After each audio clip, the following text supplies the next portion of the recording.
በስመ አብ ወወልድ ወመንፈስ ቅዱስ አሃዱ አምላክ አሜን። የዕለቱ ወንጌል የማቴዎስ ወንጌል ምዕራፍ 10 ከቁጥር 17 እስከ 26። ነገር ግን ወደ ሸንጎ አሳልፈው ይሰጧችኋል፣ በምኵራቦቻቸውም ይገርፏችኋልና ከሰዎች ተጠበቁ። ለእነርሱና ለአሕዛብ ምስክር እንዲሆን ስለ እኔ ወደ ገዢዎች ወደ ነገሥታትም ትወሰዳላችሁ። አሳልፈውም ሲሰጧችሁ የምትናገሩት በዚያች ሰዓት ይሰጣችኋልና እንዴት ወይስ ምን እንድትናገሩ አትጨነቁ። በእናንተ የሚናገር የአባታችሁ መንፈስ ነው እንጂ የምትናገሩ እናንተ አይደላችሁምና። ወንድምም ወንድሙን፣ አባትም ልጁን ለሞት አሳልፎ ይሰጣል። ልጆችም በወላጆቻቸው ላይ ይነሳሉ፣ ይገድሏቸውማል።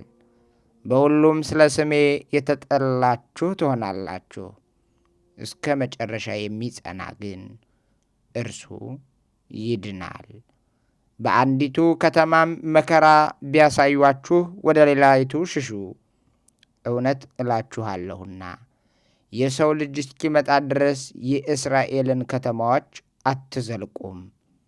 ደቀ መዝሙር ከመምህሩ ባሪያም ከጌታው አይበልጥም።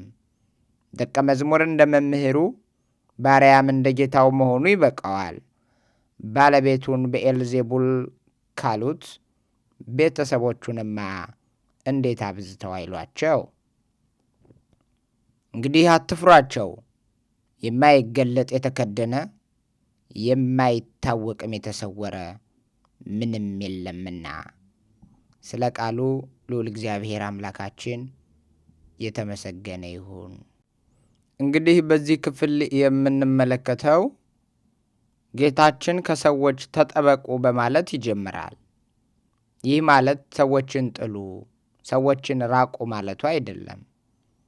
ዓለም ለወንጌል ያላትን ጥላቻ ተረድታችሁ በብልሃት ኑሩ፣ በብልሃት ተመላለሱ። የተሰጣችሁን ተልእኮ እስክትፈጽሙ ድረስ በእናንተ ምክንያት ብዙ ነፍሳት እንዲድኑ ያለ ጊዜያችሁ እንዳትጠፉ፣ ያለ ጊዜያችሁ እንዳትሞቱ በብልሃት ተመላለሱ ይላቸዋል። መከራ በሚደርስባቸውም ጊዜ ሐዋርያት ወደ ሸንጎ እንደሚቀርቡና እንደሚገረፉ ነግሯቸዋል። ነገር ግን ይህ መከራ ለክፋት ሳይሆን ለእነርሱና ለአሕዛብ ምስክር እንዲሆን የተደረገ መከራ ነው። ስለዚህም ነው ስለምትናገሩት ነገር አትጨነቁ የሚለው። ክርስቲያን መከራ ሲደርስበት ተቸናፊ ሳይሆን ለክርስቶስ እውነት የሚቆም ምስክር መሆኑን የሚያረጋግጥበት ነው። ሃይመነ ሃይማኖት፣ ሃይመነ አመነ፣ የታመነ ሆነ ማለትም ስለሆነ ለአምላኩ የታመነ ሰው ደግሞ እውነትን በአደባባይ እውነት ብሎ መመስከር የሚችል የክርስቶስ ተከታይ ይባላል። ስለዚህ የቅዱስ መንፈስ ረዳትነትን ያስተምረናል። በገዢዎችና በነገሥታት ፊት ስትቆሙ ምን እንናገራለን ብላችሁ አትጨነቁ። የሚናገረው በእናንተ ውስጥ የሚኖረው የባሕሪ አባታችሁ መንፈስ ቅዱስ ነው እንጂ ከእናንተ አንዳች ነገር አይወጣም። እናንተ አይደላችሁም የምትናገሩት። ስለዚህ በአደባባይ ስለ እኔ ስም ለመመስከር በምትጠየቁበት ጊዜ ለመመለስ አይጭነቃችሁ፣ እንዳትጨነቁ።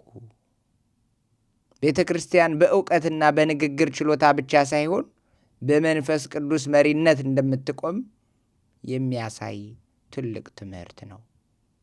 እግዚአብሔር ለሚመሰክሩለት አንደበትና ጥበብን ይሰጣል።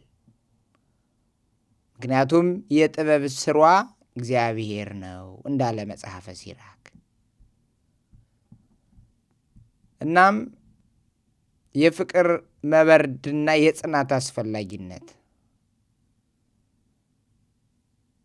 እስከ መጨረሻ የሚጸና እርሱ ይድናል ይላል። ወንድም ወንድሙን፣ አባት ልጁን ለሞት አሳልፎ ይሰጣል። አያችሁ፣ ፍቅር ይቀዘቅዛል፣ ፍቅር ይጠፋል። ግን ጽናት ያስፈልጋል። ድህነት የሚገኘው በጅምር ሳይሆን እስከ መጨረሻው በመታመንና በመታመን ብቻ ነው። ለዚህ እኮ ነው መምህሩን ክርስቶስን ብዔልዜቡል ካሉት አላቸው፣ ደቀ መዛሙርቱንማ እናንተንማ እንዴት አይሏችሁ? ከዚህ የባሰ እንዴት አይሏችሁ? እንዴት ስም ያወጡላችሁ? ክርስቶስ የተቀበለውን መከራ ቤተ ክርስቲያንም እንደምትቀበል ያስተምረናል። ለዛ እኮ ነው ሊከተለኝ የሚወድ ቢኖር ራሱን ይካድ መስቀሌንም ይሸከም ይከተለኝ። መስቀሉን ተሸክሞ ይከተለኝ የሚለው ጌታችን ለዚህ እኮ ነው።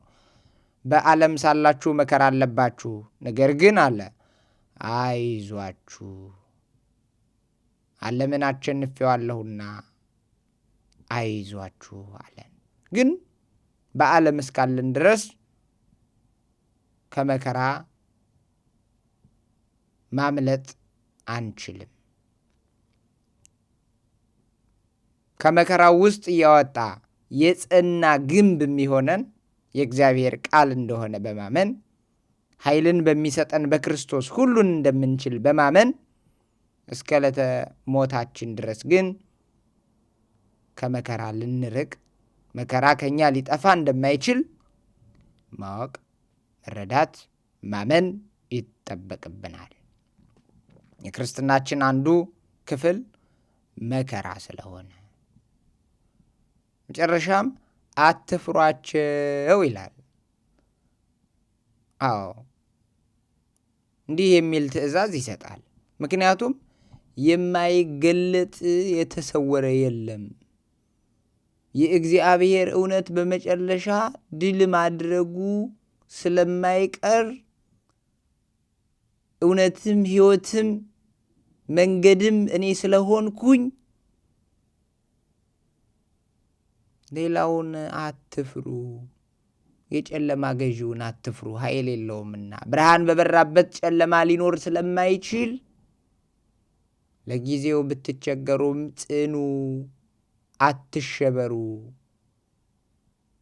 ለዚህ እኮ ነው በመከራና በፈተና ጊዜ እምነትን አለመተው፣ መታመን፣ ተስፋ ማድረግ፣ መንፈስ ቅዱስ ሁልጊዜ ከእኛ ጋር መሆኑን ማመን፣ ንቃት፣ የዓለምን ተንኮል በመንፈሳዊ ብልሃት ማቸነፍ፣ ኃይልን በሚሰጠን በክርስቶስ ሁሉን እንችላለን እያለን ከምንገባበት መከራ እግዚአብሔር አምላካችን እንደሚያወጣን ማመን። ለዚህ ነው እስከ መጨረሻ የሚጸና እርሱ ይድናል የሚለን የማቴዎስ ወንጌል ምዕራፍ 10 ቁጥር 22 ላይ። ስለ ቃሉ ልዑል እግዚአብሔር አምላካችን የተመሰገነ ይሁን። የማቴዎስ ወንጌል ምዕራፍ 10 ከቁጥር 17 እስከ 26። ወስብሐት ለእግዚአብሔር። ይቆየን።